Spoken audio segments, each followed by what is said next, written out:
ഗുരു പാതുക സ്തോത്രമാണ്. സർവ ഗുരുക്കന്മാർക്കും ഈ മനസ്സുകൊണ്ട് ഗുരുവന്ദനം ചെയ്ത് ഈ ആത്മപൂജ മനസ്സ് ഏകാഗ്രമാക്കാൻ ഒരേ ബിന്ദുവിൽ മനസ്സ് പ്രാണനിൽ കേന്ദ്രീകൃതമാകാൻ ഗുരുക്കന്മാരുടെ കരുണയും ആ അനുഗ്രഹവും നമുക്ക് കൂടിയേ തീരും. മഹാസമാധി കൂടിയ മഹാസിദ്ധേശ്വരന്മാർ അവരുടെ ഊർജ തലങ്ങളിൽ പോയി നാം ഒന്ന് ഇരുന്നു കൊടുത്താൽ മതി.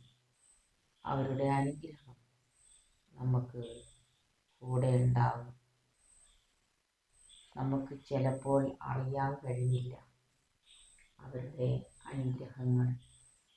നമ്മുടെ ജീവിതത്തിൽ ഓരോ തലങ്ങൾ മാറി മാറി വരുമ്പോൾ നമുക്കത് മനസ്സിലാക്കാൻ കഴിയും.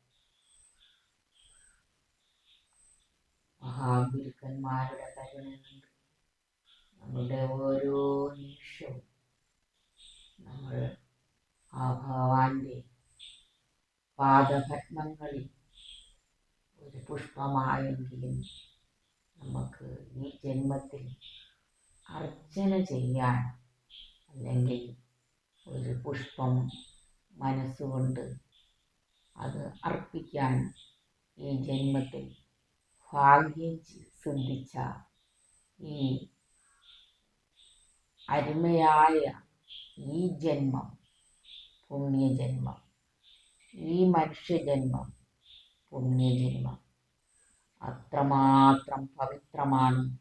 നമുക്ക് മഹാഗുരുക്കന്മാരെ നമുക്ക് കിട്ടുന്നത്.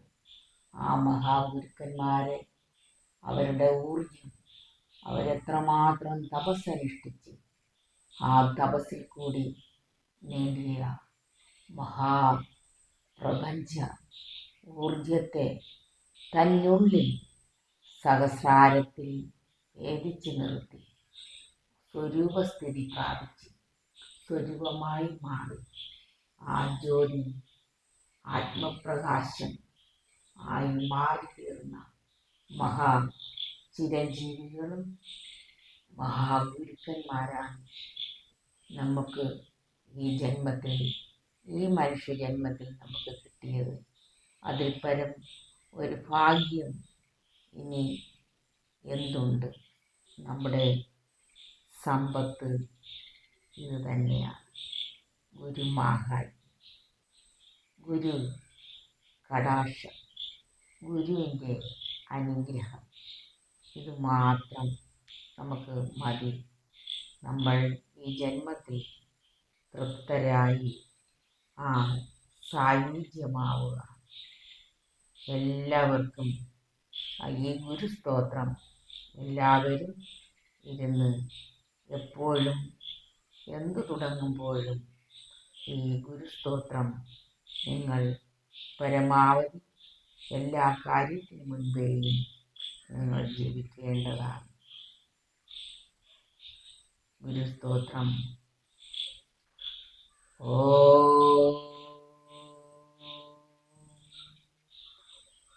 ഗുരു സത്യോ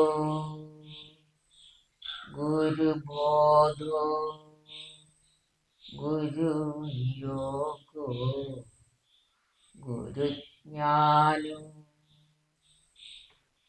ഗുരുമാതോ ഗുരുപിതോ ഗുരു സാക്ഷാൽ പരമാത്മാ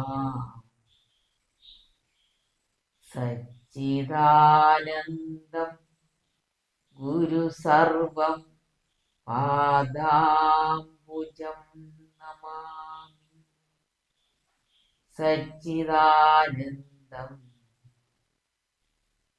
ഗുരു സർവം പാദാംബുജം നമാമി. ഗുരു സർവം പാദാംബുജം നമാമി.